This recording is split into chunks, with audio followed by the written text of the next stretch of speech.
कार्यक्रम मार्गदर्शन हेरेर बसिरहनुभएका सम्पूर्ण आदरणीय दर्शक महानुभावहरूमा म प्रस्तोता दीपक पाठकको हार्दिक नमस्कार। देश र जनताका लागि मार्गदर्शन गर्नु यो कार्यक्रमको मुख्य उद्देश्य रहेको छ। समृद्ध नेपाल, सुखी नेपाली र सकारात्मक पत्रकारितामा हामी केन्द्रित हुनेछौँ। भनिन्छ जित्नेले छुट्टै काम होइन, हरेक काम छुट्टै ढङ्गले गर्छ भन्ने एउटा सफल मानिसहरूको यो कथन हो। हामी यो कार्यक्रममा गरिने कुराकानी विशेष गरेर देश समाज र जनताका लागि मार्गदर्शन हुनुपर्छ भन्ने हाम्रो मान्यता हो र हामी सोही तथ्य र सत्यमा आधारित कुराकानी गर्नेछौँ। र यो कार्यक्रममा हामी विभिन्न विधाका विज्ञहरूसँग कुराकानी गर्नेछौँ र सोही क्रममा आज हामीले कानुनविद एवं वरिष्ठ अधिवक्ता सुनिल पोखरेललाई स्टुडियोमा निम्ताएका छौँ। कार्यक्रममा स्वागत छ। हस्, धन्यवाद। जस्तो सङ्घीय संरचना, सङ्घीय गणतन्त्र नेपालको 5 वर्ष पुरा गरी 6औं वर्षमा पुरा गरेको छ। आज मनाइरहँदा तपाईँलाई कस्तो लागिरहेको छ, कस्तो महसुस गर्नुभएको छ? तपाईँले सोचे अनुसारको गणतन्त्र नेपाल यो भयो कि के हो? संविधानको विकासक्रमलाई हेर्दाखेरि 5 वर्ष भनेको निकै छोटो समय हो र गणतान्त्रिक मुलुकको संविधानको 5 वर्ष पुगेको कुरालाई हेर्दाखेरि मैले जम्माजम्मी 3वटा विषयमा उपलब्धिहरूलाई हेर्न सकिन्छ। पहिलो, जुन संविधानले 3 वर्षभित्र मौलिक हक कार्यान्वयनका लागि कानुनहरू बनाऊ भनेको थियो, त्यो संसदले बनायो, एउटा विषय। दोस्रो, सङ्घीय संरचना अन्तर्गत 3 तहका निर्वाचनहरू भएको छन् र 3 तहमा सरकारहरू गठन भएको छन्। त तेस्रो भनेको यो प्रक्रियामा जुन 72 साल असोज 3 गते संविधान जारी गर्दा संविधानप्रति जुन विरोध थियो, संविधानको अस्वीकार्यताको जुन प्रतिशत थियो, त्यो प्रतिशत चाहिँ अहिले घटेर संविधानको स्वीकार्यता बढेको छ। यो 3वटा विषयलाई तपाईँ अलग गरिदिनुहुन्छ भने गणतान्त्रिक नेपालको कार्यपालिका, व्यवस्थापिका र न्यायपालिकाले जुन संविधानले परिकल्पना गरेको जुन डेलिभरी दिनुपर्ने थियो, जनताको हक हितका लागि जुन काम गर्नुपर्ने थियो, त्यसमा गन्तव्य प्राप्त गरेको त छोडिदिनुहोस्, गन्तव्यतर्फको यात्रासम्म सुरु गर्न सकेको छैन भन्ने मेरो निष्कर्ष हो। जस्तो यो संवैधानिक राजतन्त्र र बहुदलीय प्रजातन्त्रले अङ्गीकार गरेको 2047 सालको संविधान र सङ्घीय गणतन्त्रले अङ्गीकार गरेको 2072 को संविधान, यसमा तात्विक भिन्नता के छ? यसले दुईटा कुरो त्यो अघिल्लो संविधानभन्दा फरक गर्यो। यसले एउटा राज्यको संरचनामा परिवर्तन गर्यो। एकात्मक राज्य थियो भने अहिले सङ्घात्मक राज्य बनायो र हामी प्रादेशिक संरचनामा गयौँ, एउटा फरक त्यहाँनिर पार्यो। दोस्रो विषय भनेको हिजोको संविधान धर्मनिरपेक्ष थिएन। हिन्दू धर्मलाई यसले राष्ट्रको एउटा धर्मको रूपमा लिएको थियो भने यो संविधानले धर्मनिरपेक्षताको कुरा गर्यो। तपाईँ न्यायपालिकातर्फ हेर्नुहुन्छ भने हिजो संविधानको व्याख्या गर्ने र अन्य मुद्दाको फैसला गर्ने पनि सर्वोच्च अदालत थियो भने अहिले संविधानको व्याख्या गर्ने र खास मुद्दाहरू हेर्नको लागि यो संविधानले सर्वोच्च अदालतभित्रै संवैधानिक इजलासको व्यवस्था गर्यो, जसलाई हामीले के भन्यो भन्दाखेरि पनि यसले चाहिँ खास गरिकन संविधानसँग जोडिएका जनताका विषयहरूलाई चाहिँ यसले व्याख्या मार्फत संविधानको कार्यान्वयनलाई अगाडि बढाउन सक्छ भन्ने कुरा फरक देखियो। तर व्यवहारमा हेर्नुहुन्छ भने, जनताले पाउने चिजमा हेर्नुहुन्छ भने खासै भिन्नता छैनन्। पात्र परिवर्तन भएको छ, प्रवृत्ति परिवर्तन भएको छैन, बरु प्रवृत्तिमा स्खलन आएको भन्ने खालको अवस्था देखिएको छ। जुन राज्यको मैले अघि नै बनाएँ सङ्घात्मक संरचना, सङ्घीय संरचनाको बारेमा नै प्रश्न उठ्न थालेको छ कि साँच्चै यो सङ्घीय संरचना नेपाललाई चाहिने अवस्थाको थियो भन्ने कुराको प्रश्न उठेको छ। त्यो खास गरिकन अहिले कोरोना भाइरसको बेलामा जनतालाई जुन 3 तहको सरकारको अनुभूति हुनुपर्ने थियो, अलिअलि स्थानीय सरकार जुन गाउँपालिका नगरपालिका भन्नुहोस्, उसले थोरै आफ्नो बरकतले भ्याएसम्म गरिरहेको अवस्था देखिन्छ भने प्रदेश स्तरीय सरकार लगभग कोल्याप्स छ। सङ्घको त तपाईँ कुरै नगर्नुहोस्, ऊ सिंहदरबारमा छ। जनताका अधिकारका बारेमा ऊ नम्र भएर अथवा जनताको हक अधिकारमा अलिकति सहभागी हुने भन्दा पनि कसरी हुन्छ त्यो अधिकारहरूलाई कुण्ठित गर्ने, सङ्कुचन गर्नेतर्फ लागेको देखेको हुनाले मैले अघि नै बताएँ खासै भिन्नता पाइएको छैन डेलिभरीमा चाहिँ। जस्तो अब अहिले जस्तो हाम्रो जस्तो सानो मुलुकमा 7वटा प्रदेश छ होइन। अब यो आर्थिक हिसाबले त यो धान्न सक्ने देखिँदैन। अहिले मान्छेहरूले धेरै महसुस पनि गरेका छन्। जस्तो कोरोना भाइरसकै कुरा गर्ने बेलामा पनि तपाईँको स्थानीय निकायले 753वटा स्थानीय निकायले जति काम गरे तर प्रदेशको त काम त्यति देखिएन। त्यस कारणले गर्दा अब यो खारेज गर्दा के हुन्छ? होइन, हामी त्यही कन्क्लुजनमा पुग्नुहुन्न। हाम्रो दुर्भाग्य के भयो भन्दाखेरि भने हामी 10, 15, 20 वर्षको दौरानमा संविधान फेर्दै आयौँ। यो संविधान सभाले बनाएको लामो एउटा भन्नुहोस् प्रयास मार्फत ठुलो जनसहभागितालाई अभिव्यक्त गरेर बनाएको अवस्था हो। र हामीले कन्क्लुजनमा के पुग्यौँ भन्दाखेरि पनि तपाईँलाई याद दिलाउँ, जतिखेर संविधान सभामा सङ्घीय संरचनाको कुरा भइरहेको थियो, 14 प्रदेशको कुरा थियो, 11 प्रदेशको कुरा थियो। अन्ततः हामी 7 प्रदेशमा आएका छौँ। जातीय राज्यमा थियो जन्ने त्यस्तो अवस्था थियो। त्यसले गर्दा हामी 7 प्रदेशमा छौँ। मैले आजै प्रदेश अथवा संरचनाकै बारेमा यसलाई खारेज गर्नुपर्छ भन्ने कन्क्लुजनमा पुग्नुभन्दा पनि हामी कहाँ चुक्यौँ? जस्तै म तपाईँलाई बताउँछु, हामी कहाँ चुक्यौँ भन्दाखेरि भने एउटा स्थानीय तह देखिन्छ अहिलेको बेलामा। अर्को को देखिरहेछ भन्दाखेरि भने सिडिओ देखिरहेछ। हामीले सिडिओलाई बढी महत्त्व दिएर प्रादेशिक सरकारहरूलाई अधिकार सम्पन्न बनाउन सकेन, या उनीहरू त्यसमा लागेनन्, या उसले पनि के नकल गर्यो भन्दाखेरि भने हिजो सिंहदरबारले जे गरिरहेछ हामीले पनि त्यही गर्ने हो। उसमा पनि खास फरक आएन। त्यसले गर्दा व्यवस्था परिवर्तन भन्दा पनि व्यवस्थामा जाने व्यक्तिहरूको परिवर्तन महत्त्वपूर्ण हुन्छ। त्यसका लागि मैले चाहिँ के देखेको छु भने नेपालको जुन निर्वाचन प्रणाली हामीले अपनायौँ कि कस्ता खालका व्यक्तिहरूलाई हामीले निर्वाचित गर्छौँ, किनभने प्रणाली तपाईँले जस्तो बनाउनुहुन्छ त्यस्तै खालका मान्छे जाने हो।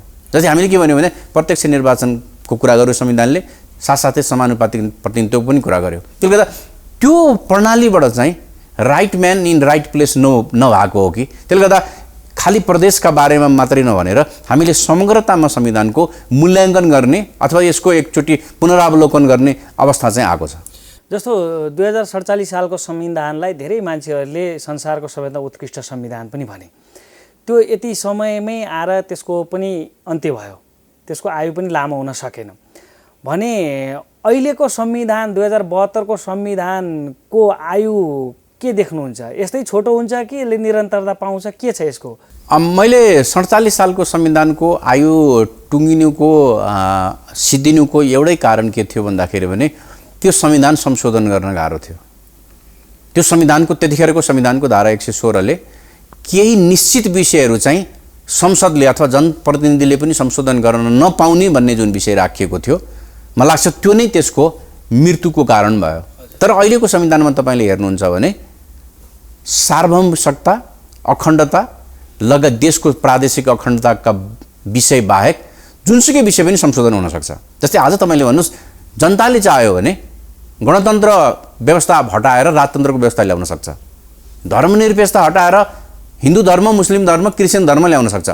दुईटैले परिवर्तन जनताले वैधानिक संविधान मार्फत परिवर्तन गर्न सक्छन्। हिजो के थियो भन्दाखेरि भने जब तपाईँले वैधानिक बाटो बन्द गरिदिनुहुन्छ अनिखेरि हतियार उठाउनुपर्ने, आन्दोलन गर्नुपर्ने अवस्था आउँछ। त्यसले आजको संविधानले के गर्यो भन्दाखेरि भने जनताको इच्छा अनुसार संविधानको कुनै पनि चिजहरू परिवर्तन गर्न सक्ने तोक दिएको हुनाले मलाई लाग्छ त्यो चाहिँ यो संविधानको आयु बढाउने अस्त्रको रूपमा मैले देखेको छु। तर तपाईँले भनिरहेको कुरा म पनि केमा सहमति देखाउँछु भने जुन अपेक्षाका साथ हामीले संविधान सभाको 2 निर्वाचन गऱ्यौँ, संविधान जारी गऱ्यौँ र यो संविधानले सबभन्दा महत्त्वपूर्ण विषय के टुङ्ग्याएको थियो भन्दाखेरि अब नेपालमा राजनीतिक र नागरिक अधिकार संविधानमै सुनिश्चित भइसक्यो।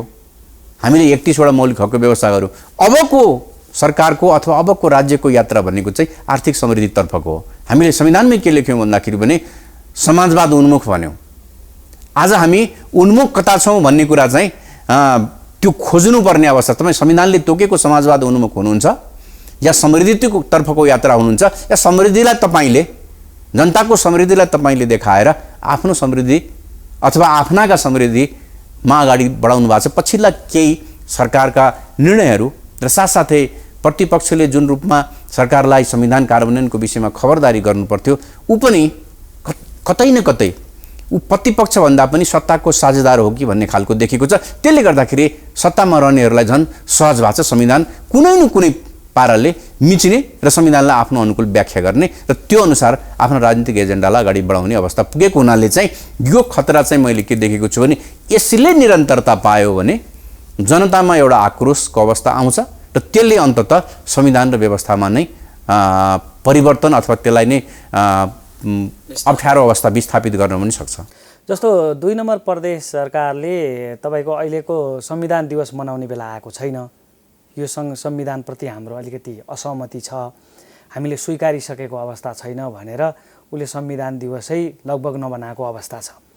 अर्को मधेसवादी दलहरूले नागरिकता लगायत केही विषयहरू संविधानको माग राखेर उनीहरूको अहिले पनि असहमति गरिरहेका छन्। योलाई कसरी हेर्नुहुन्छ यो दुईटा? म चाहिँ तपाईँले भनेको विषयमा एक दुईवटा कुरामा फरक राख्छु। नेपालमा अब मधेसवादी दल भन्ने छैनन्। तपाईँले अहिले मधेस केन्द्रित दल हिजो जुन थिए तिनको नाम हेर्नुहोस्, कहीँ पनि मधेस छैन। मधेसी जनअधिकार फोरम, तराई मधेस लोकतान्त्रिक पार्टी भन्ने विभिन्न पार्टीहरू थिए। अहिले कसैको नाममा पनि मधेस भन्ने शब्द छैन। अर्थात् उहाँहरूले के गर्नुभयो भने आफ्नो पार्टीलाई राष्ट्रिय चरित्रको बनाउनु नम्बर 1। यो संविधानको पहिलो जुन वार्षिक उत्सव थियो 73 सालमा, त्यतिखेर यसलाई कालो दिन भनिएको थियो। आज कहाँ पुगेको छ भने आज विरोध मात्रै भनेको छ, कालो दिन भनेको छैन। अनि मैले अघि नै बताएको 3 तहको निर्वाचनको प्रक्रिया मार्फत उहाँहरूले संविधानलाई स्वीकार गरेर त्यो प्रोसेसमा भाग लिइसक्नुभयो। याद होला तपाईँलाई 73 सालको स्थानीय तहको निर्वाचन भइराख्दाखेरि पहिलो चरणको निर्वाचनमा त्यतिखेरको मधेस केन्द्रित दल अथवा मधेसवादी दलहरूले बहिष्कार गरेका थिए। दोस्रो चरणमा उहाँहरू सहभागी हुनुभयो, प्रतिनिधि सभाको चुनावमा, राष्ट्रिय सभाको चुनावमा त्यसमा पनि सहभागिता भयो। र अझै अस्ति भर्खरै सम्पन्न भएको पछिल्लो राष्ट्रिय सभाको निर्वाचनमा त सत्ताधारी दलसँग 2 नम्बर प्रदेशमा राष्ट्रिय सभाको निर्वाचनको लागि अलायन्स गर्नुभयो। यसले के देखाउँछ भन्दाखेरि भने उहाँहरू जहाँ हुनुहुन्थ्यो त्यहाँबाट उहाँहरू सिफ्ट भएर सेन्टरतिर आउँदै हुनुहुन्छ। विरोध गर्नुको कुनै तुक छैन। होइन, उहाँका व्यवहारले चाहिँ के देखाउँछ भन्दाखेरि भने उहाँहरूको विरोधको स्वर चाहिँ परिवर्तन हुँदै गएर उहाँहरूले संविधानलाई, त्यही भएर मैले स्वीकार्यता बढेको छ। अब छिटफुट हेर्नुहोस्, भोलि चुनाव आउँछ, चुनाव आइसकेपछि हाम्रो संविधान सभाको संविधान संशोधनको एजेन्डा छँदैछ, नागरिकतामा केही जात वर्गलाई विभेद भयो भन्ने कुरा उठाइरहनुहुन्छ। त्यो त काठमाडौँमा पनि छ नि, काठमाडौँमा पनि एक खालका जातले हामीलाई विभेद भयो भनिरहेको अवस्था। त्यसले गर्दा यो के हो भन्दाखेरि लोकतान्त्रिक व्यवस्थामा विरोध गर्ने र प्रश्न सोध्ने तपाईँसँग ठाउँ रहन्छ, तर त्यसलाई चाहिँ तपाईँले संविधान र कानुनको वैधानिक प्रक्रियाबाट गर्नुपर्छ। मलाई लाग्छ म चाहिँ के छ भने 72 भन्दा 77 मा आइपुग्दाखेरि ती विरोध गर्ने राजनीतिक दलहरूले चाहिँ संविधानलाई स्वीकार गर्दै गएको र संविधानको त्यो प्रोसेसमा आफूलाई समाहित गरेको देख्दछु म। जस्तो वामदेव गौतमलाई राष्ट्रिय सभामा लगियो। अब यो राष्ट्रिय सभा भनेको चाहिँ स्थानीय निकायमा पराजित भएका, प्रदेशमा प्रतिनिधि सभामा पराजित भएकालाई लगेर थन्क्याउने थलो जस्तो पनि एक किसिमले भएको छ। व्यवस्थापनको कुरो, नेता व्यवस्थापनको कुरा, यो संविधानको मूल मर्म यही हो। संविधान राष्ट्रिय सभाको परिकल्पना के थियो, कस्तो तरिकाको थियो, यसलाई कसरी हेर्नु भएको छ तपाईँले अहिले? संविधान भनेको कुनै दलको आन्तरिक विवादलाई व्यवस्थापन गर्नको लागि प्रयोग हुनु हुँदैन। मैले प्रष्ट रूपमा यहाँलाई भन्दाखेरि जुन कुरा संविधानले प्रत्यक्ष रूपमा गर्नुहुन्न भन्छ त्यो काम अप्रत्यक्ष रूपमा पनि गर्नु हुँदैन। तपाईँले लिएको अघि नै एकजना राजनीतिक नेताको नाम लिनुभयो, उहाँ निर्वाचनमा पराजित हुनु भनेको चाहिँ उहाँले नागरिकले, जनताले, उहाँका जनताले, उहाँका कन्स्टिट्युएन्सीका जनताले त 5 वर्ष पर्खी भने हो। अब त्यो के भन्यो, हामीले अघिल्लोचोटि के देख्यौँ, अघिल्लो संसदमा के देख्यौँ भने हारेकालाई पनि मन्त्रीदेखि लिएर प्रधानमन्त्री बनायो घुमाउरो बाटोमा। 26 बाट गएका, त्यतिखेरको संसदमा 26 जना संविधान सभामा मनोनित गर्ने थियो, जसमा राष्ट्रिय जीवनमा योगदान गरेका, कुनै पनि निर्वाचनको प्रक्रियामा सामेल नभएका, कुनै पनि दलसँग कुनै पनि सम्बन्ध नभएका मान्छेलाई 26 जनामा लग्ने भनिएको थियो। त्यसमा पनि हामीले राजनीतिक चरित्रका मान्छे लग्यौँ। अल्टिमेटली त्यो मान्छे विपक्षी कुनै अमुक दलको नेता हुन पुग्यो, मन्त्रीसम्म भएको इतिहास छ। आजको दिनमा पनि हामी के गरिरहेको छौँ भन्दाखेरि पनि पराजितहरूलाई फेरि राष्ट्रिय सभामा लगेर, अब दुर्भाग्य त के हुन्छ भन्दाखेरि पनि उहाँलाई अझै मन्त्री बनाइयो भने, साथसाथै एकजना मान्छे जो मन्त्री हुनको लागि अयोग्य भए उनलाई मन्त्री स्तरको सल्लाहकार पदमा नियुक्त गरिएको छ। त्यसले एउटा मेसेज के हो भने हेर्नुहोस् दिपकजी, भने एउटा खालकाले संविधानको विरोध गरेर चाहिँ हामी स्वीकार गर्दिनौँ भन्छ। सत्तामा हुने र प्रतिपक्षमा हुने दुइटै के हो भन्दाखेरि संविधानमा हस्ताक्षर गर्ने फोर्स हो, संविधान उत्कृष्ट छ भनेर फोर्समा के अरे भन्ने हो। यदि सत्ता पक्ष र अहिलेको प्रतिपक्षले संविधानलाई यसरी व्याख्या गर्ने हो भने ती संविधान मान्दिन भन्ने फोर्सलाई तपाईँले कसरी प्रश्न गर्न सक्नुहुन्छ? तिमी मान कसरी भन्न सक्नुहुन्छ? तपाईँ ड्राइभिङ सिटमा हुने चाहिँ ट्राफिक नियम नमान्ने अनि बटुवालाई चाहिँ तैँले बाटो किन काट्दा गल्ती गरिस् भन्ने खालको प्रश्न जस्तो हुन्छ। त्यसले गर्दाखेरि कन्स्टिट्युसनले एउटा फ्रेम दिएको छ। त्यो फ्रेम कहिलेकाहीँ तपाईँको प्रतिकूल पनि हुनुपर्छ। त्यो प्रतिकूलतामा पनि तपाईँले संविधानलाई मानेर जानुभयो भने त्यसले भोलि जनतामा तपाईँको एउटा इमेज बन्छ। त्यसले कन्स्टिट्युसनको संविधानको विकास क्रमलाई पनि सहयोग गर्छ र राजनीतिक दलप्रति नागरिकको आस्थालाई पनि वृद्धि गर्छ। यो नै हाम्रो धर्म हो। जस्तो वामदेव गौतम, नारायण काजी श्रेष्ठहरू संविधानको यो मर्म अनुसार तपाईँको मन्त्री बन्न सक्नुहुन्छ अब? जस्तो संविधानको धारा 78 को 4 ले त अलिकति अवरोध गरेको देखिन्छ नि। त्यो त संविधानको अक्षर हेर्नुभयो भने उहाँहरूलाई मन्त्री बन्नको लागि बाधा छैन। के भन्न सकिन्छ भने उहाँहरू प्रतिनिधि सभाको सदस्यमा हार्नुभयो, हारेको मान्छेलाई मन्त्री बनाइएको भए जस्तै भने वामदेव गौतम बर्दिया यति भन्ने उहाँको मन्त्री नोमिनेट हुन्थ्यो। अब उहाँ मन्त्री कसरी नोमिनेट हुन्छ भने माननीय वामदेव गौतम राष्ट्रिय सभा सदस्य, उहाँको त्यो आउने मन्त्रीमा आउने जुन पद छ नि त्यो परिवर्तन भयो। तर संविधानले तपाईँलाई एकचोटि हारेको मान्छेलाई त्यो संविधान त्यो प्रतिनिधि सभाको कार्यकालभित्र मन्त्री नबना भनिसकेपछि मान्नुहोस् कि एकछिन लागि उहाँ कुनै पार्टी कुनै मन्त्री हुनुभएपछि अर्थमन्त्री हुनुभयो, जुन प्रतिनिधि सभामा उहाँ त्यसको कार्यकालसम्म मन्त्री हुन पाउँदैन भन्छ, उहाँ त्यो प्रतिनिधि सभामा गएर बजेट पेश गर्न पुग्नुहुन्छ। संविधानको मर्म यो हो र। त्यसले गर्दा मैले भने जुन कुरा तपाईँले प्रत्यक्ष रूपमा गर्न हुँदैन भनिया छ, घुमाउरो पाराले पनि तपाईँले गर्न पाउनुहुन्न।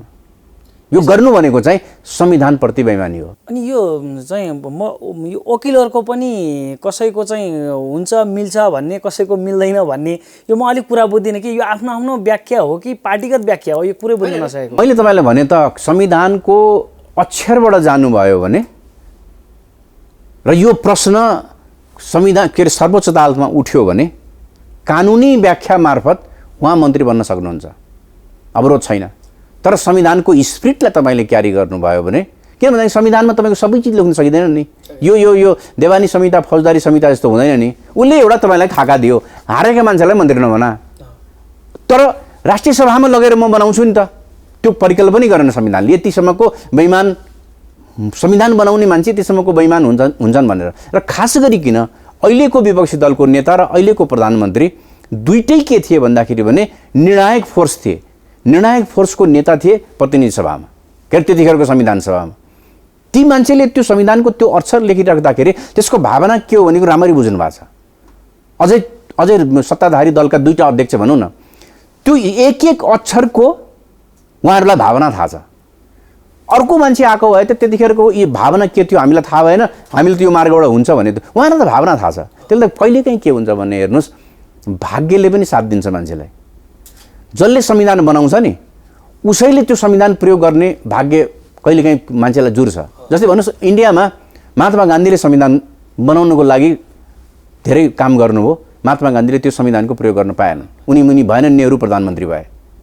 धेरै देशमा तपाईँको त्यस्तो भएको छ। तर यहाँ त उहाँहरू यस्तो भाग्यमानी हुन्छ, उहाँलाई एक एक अक्षरको र एक एक दफाको धाराको स्पिरिट थाहा छ। अब त्यो स्पिरिट तपाईँले गलत तरिकाले प्रयोग गरेर, त्यो प्रयोग गरेका कारणले तपाईँको दलभित्रको विवाद चाहिँ व्यवस्थापन हुन्छ भने यो दलको विवाद व्यवस्थापन गर्नलाई संविधान हो भने त्यसलाई त्यो दलको विधान भनिदिए भइगयो नि। प्रधानमन्त्रीले यो विषयमा ध्यान पुर्याउनुहुन्छ होला भन्ने हामी आश गरौँ। बिल्कुल रूपमा, किनभने उहाँलाई त्यो अक्षर र त्यो धाराको स्पिरिट थाहा छ भन्ने सामान्य अनुमान गर्न सकिन्छ। जस्तो मैले अर्को एउटा जटिल प्रश्न छ यहाँ, जस्तो संविधानको अनुसूचीको 8 र 9 ले भूमि सम्बन्धी अधिकार स्थानीय तहलाई दिने भन्ने व्यवस्था गरेको छ। स्थानीय निकाय सञ्चालन सम्बन्धी ऐन 2074 ले पनि स्वायत्तता प्रदान गरेको छ स्थानीय निकायलाई। तर केन्द्रीय सरकारले भू उपयोग ऐन 2076 ल्याएर अङ्कुश लगाउने काम गरेको छ। अब यो यसरी हेर्दाखेरि त यो के अरे संस्थागत कसरी हुन्छ गणतन्त्र? होइन, संविधान संस्थागत कसरी होला? संहिताको कार्यान्वयनको विषय हो, अधिकारको निक्षेपीकरणको विषय हो। मैले अघि नै तपाईँलाई बताएँ, हामीले सङ्घीय संरचनामा जाने निर्णय गऱ्यौँ, कसैले चाहेर, कसैले बाध्यतावश, कसैले अर्काका लागि। तर आजको दिनसम्ममा पनि हामी मानसिक रूपमा तयार भएनौँ। आजको दिनमा पनि प्रदेश के बुझ्छ भने स्थानीय तह भनेको मेरो मातहतको हो, सिंहदरबार के बुझ्छ भने प्रदेश सरकार भनेको मेरो मातहतको हो, हुँदा सिडिओ के बुझ्छ भने मुख्यमन्त्री मेरो मातहतको हो। अहिलेको अवस्थामा त्यो देखिएको छ। त्यसले गर्दाखेरि के गर्यो भने विभिन्न ऐनले स्थानीय तहलाई अधिकार दियो, यहाँले भने जस्तै। त्यसमा तपाईँले भूमि सम्बन्धी मात्रै छैन, शिक्षाको त्यही अवस्था छ, वनको त्यही अवस्था छ। हुँदा 2 नम्बर प्रदेशले त सङ्घीय सरकारको विरुद्धमा मुद्दै हालेछ, संवैधानिक इजलासमा मुद्दा विचार दिन्छ सागरनाथको जङ्गलको विषयमा। त्यसले गर्दाखेरि सरकारको एउटा निकाय भनौँ न एकछिन लागि प्रदेश 2 को सरकारले सङ्घीय सरकारको विरुद्ध मुद्दा हाल्ने अवस्था कसरी आयो? त्यसले गर्दा तपाईँले भनेको त्यो दिइसकेको कुरो फेरि घुमाउरो पाराले संविधानले दिएको विषय ऐन ल्याएर खोज्न मिल्दैन। हेर्नुहोस्, बरु त्यसलाई कसरी व्यवस्थित गर्न सकिन्छ? यहाँ हामीले के पनि गर्न सक्थ्यौँ भन्दाखेरि भने हामीलाई लाग्यो हाम्रो स्थानीय तह चाहिँ अहिले त्यसका लागि तयार छैन भने हामीले कन्डिसनल संविधान व्यवस्था गर्न सक्थ्यौँ। संविधान जारी भएको 10 वर्षपछि, 5 वर्षपछि त्यो भन्न सक्थ्यौँ हामीले।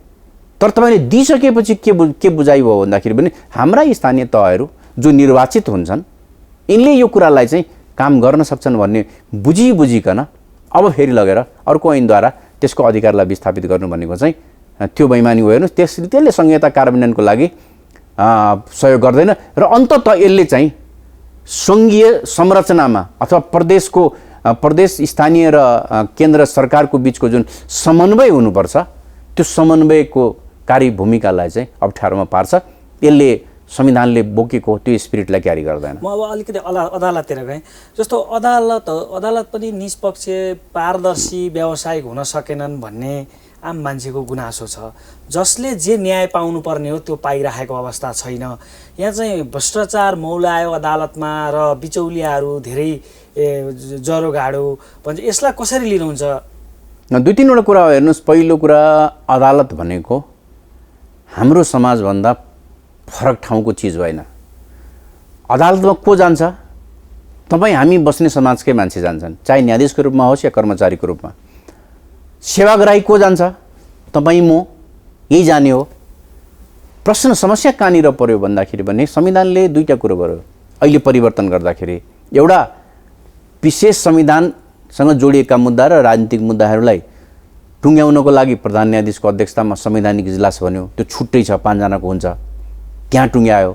जनताका अन्य मुद्दा हेर्नको लागि जिल्ला अदालत, उच्च अदालत र सर्वोच्च अदालतका इजलासहरूलाई बनायो।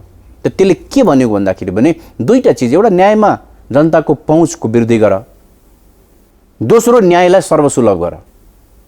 पहुँचको वृद्धिको हिसाबमा तपाईँ संरचनागत सहजताको कुरा गर्छ यसले, र त्यसले के गर्छ भने जनतालाई के विश्वास दिलाउन सक्नुपर्छ भने अदालतमा गएपछि मैले न्याय पाउँछु। र त्यो न्यायको प्राप्तिको मार्ग भनेको चाहिँ सस्तो पनि हुन्छ, छिटो पनि हुन्छ। तर ठिक उल्टो के भएको छ भन्दाखेरि भने न त सस्तो भएको छ, समयको हिसाबमा पनि सस्तो छैन, धेरै समय लाग्छ। कतिपय त के हुन्छ भने बाउले सुरु गरेको मुद्दा छोराको टाइममा पनि सिद्धिँदैन। हाम्रो यो प्रक्रियागत रूपमा हाम्रो त्यो समस्या देखिन्छ। र साथसाथै हामीले के गर्यौँ भन्दाखेरि भने हेर्नुहोस्, 63 सालको अन्तरिम संविधानमा दोस्रो संशोधन गरेर हामीले न्यायाधीश र प्रधान न्यायाधीशको पनि सुनवाईको व्यवस्था गर्यौँ। राजदूतको अन्य संवैधानिक निकायमा हुने नियुक्तिको। र हामीले के भन्यौँ भन्दाखेरि भने जनताको जनप्रतिनिधिले न्यायाधीश र प्रधान न्यायाधीशको पनि परीक्षण गर्न पाउनुपर्छ, सुनवाई गर्न पाउनुपर्छ भन्ने नौलो खालको व्यवस्था जुन अमेरिका लगायतको मुलुकमा प्रचलित छ त्यो व्यवस्था ल्यायौँ। त्यो व्यवस्थाका कारणले हाम्रो के भयो भन्दाखेरि भने अदालतमा, न्यायालयमा राजनीतिले संविधानतः प्रवेश पायो। अनि के गर्न थाल्यो पछिल्लो समयमा भन्दाखेरि भने देशका ठुला राजनीतिक विवादहरू अदालतबाट बल्ल टुङ्गिने भयो। अब नेपालको राजनीतिले के बुझ्यो भने जब राजनीतिक ठुला विवादहरू अदालतमा गएर टुङ्गिन्छन् भने अदालतमा मेरो मान्छे हुनु पर्यो, हाम्रो मान्छे हुनु पर्यो। अनि के गर्न थाल्यो भने नियुक्तिमा हस्तक्षेप हुन थाल्यो। सर्वोच्च उच्च अदालत लगायतका अदालतमा नियुक्तिमा हस्तक्षेप हुन थाल्यो। राजनीतिले चासो लियो, तेरो र मेरो मान्छे भन्न थाल्यो। त्यहाँ हुन बित्तिकै के हो भने योग्यता र क्षमतामा कम्प्रोमाइज गरियो।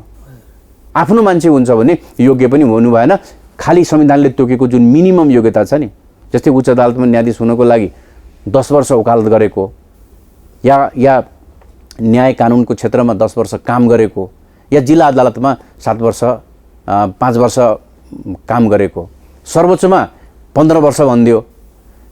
अब 15 पुगेर 16 पुगेको छ भने त्यो योग्यता त संविधानले बनायो, तर त्यो मान्छे त्यो काबिल भएको छ कि छैन, त्यो पदमा बस्नका लागि काबिल भएको छ कि छैन भन्ने कुरा चाहिँ हेरिएन। त्यसले गर्दा के भयो भन्दाखेरि भने राजनीतिले योग्यता र क्षमतालाई कम्प्रोमाइज गर्यो।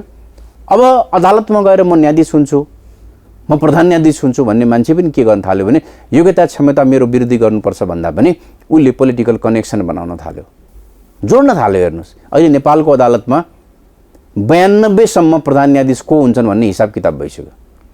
हामी 77 मा छौँ। यस्तो स्थिति भएको। त्यसले गर्दाखेरि के भयो भन्दाखेरि भने जनताको न्यायालयप्रतिको आस्थामा गिरावट आयो।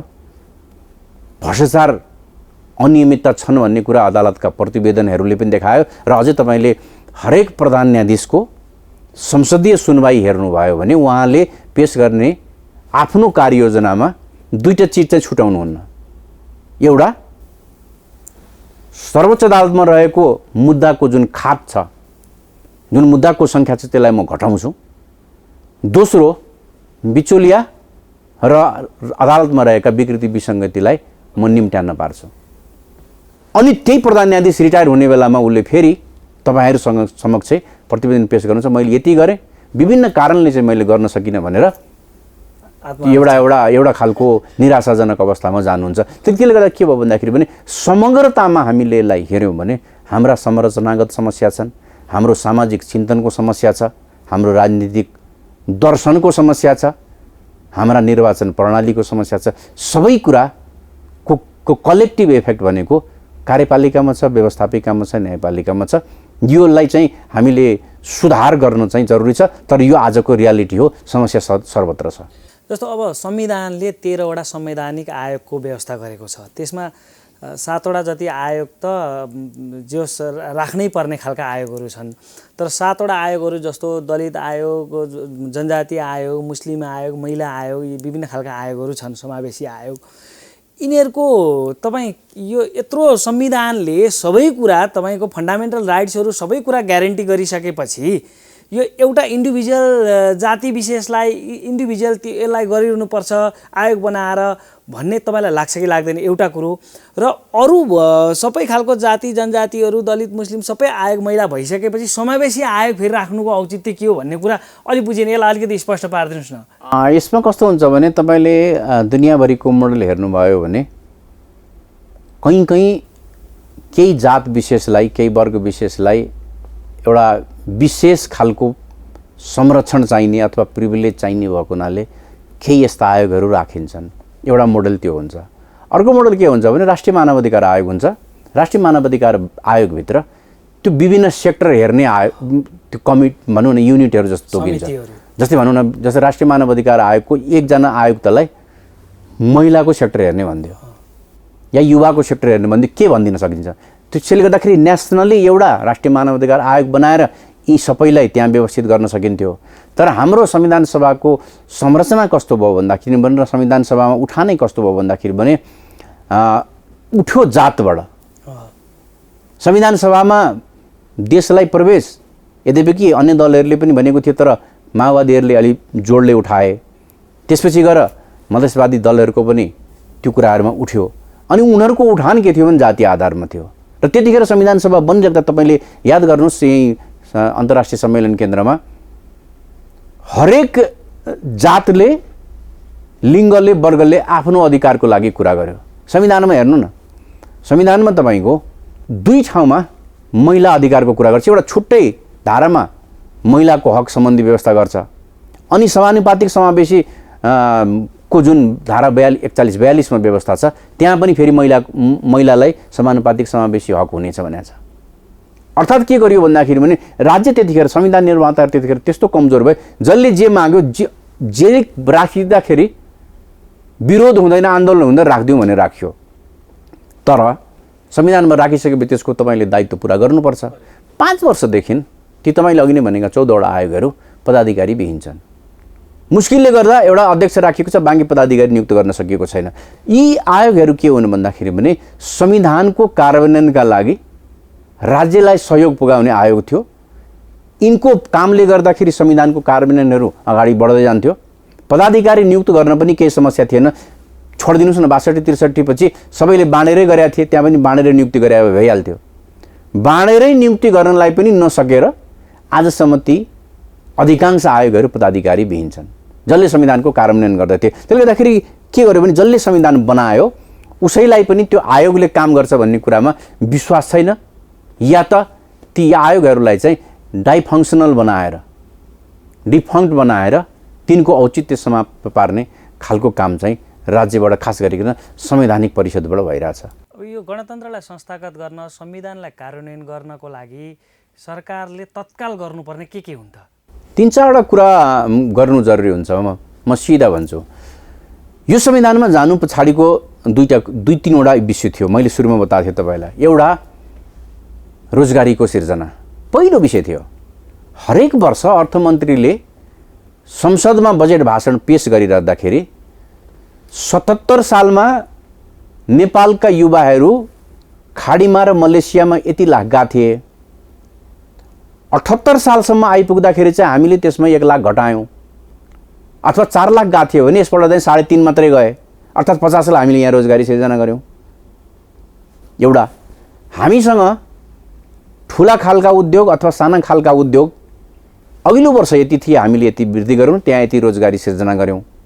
शिक्षाको कुरा गर्नुहुन्छ भने हाम्रो युवाहरू युरोप, अमेरिका, अस्ट्रेलिया अथवा भारत भनौँ या बङ्गलादेश भनौँ यति पढ्न जान्थे, यसपल्ट यति भए। किन भन्दाखेरि उनी यो संविधानले खोजेको समृद्धि थियो, र समृद्धि भनेको चाहिँ आर्थिक समृद्धिको कुरा हो। त्यो भनेको उद्योग धन्दाको सुरुवातबाट हुन्छ, रोजगारीको सिर्जनाबाट हुन्छ, र तपाईँले शिक्षा र स्वास्थ्यको स्तरलाई उन्नति गरेको कारणले हुन्छ।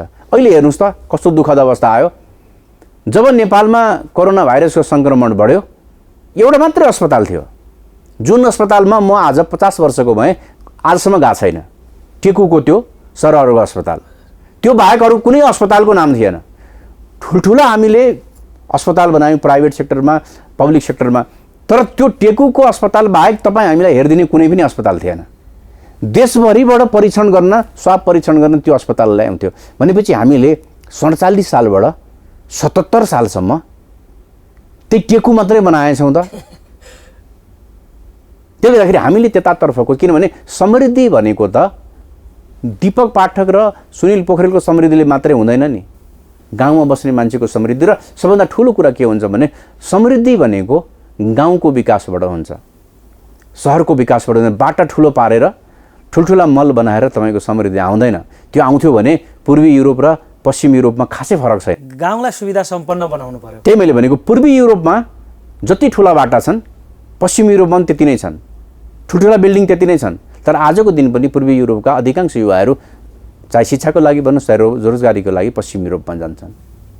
प्रब्लम त्यहाँनिर छ। त्यसले गर्दाखेरि यो संविधानले खोजेको कुरो के थियो भने हामीले समाजवाद उन्मुख भन्यौँ, समृद्धिका कुरा गऱ्यौँ, यसले आर्थिक समृद्धिको कुरा गऱ्यो, यसले रोजगारीको हकको पनि कुरा गर्यो, बेरोजगारलाई रोजगारी दिने कुरा पनि गर्यो। तर त्यतातर्फको यात्रा हामीले गर्न सकेनौँ। त्यसले गर्दा अबको दिनमा 5 वर्षपछि जुन अब अगाडि बढ्छौँ, यतातर्फ हामीले केही प्रगति गर्न सक्यौँ। र अर्को संविधान दिवस मनाइराख्दाखेरि यो क्षेत्रमा थोरै पनि 5-10% पनि प्रगति गर्न सक्यो भने यो संविधानको आयु लम्बिन्छ।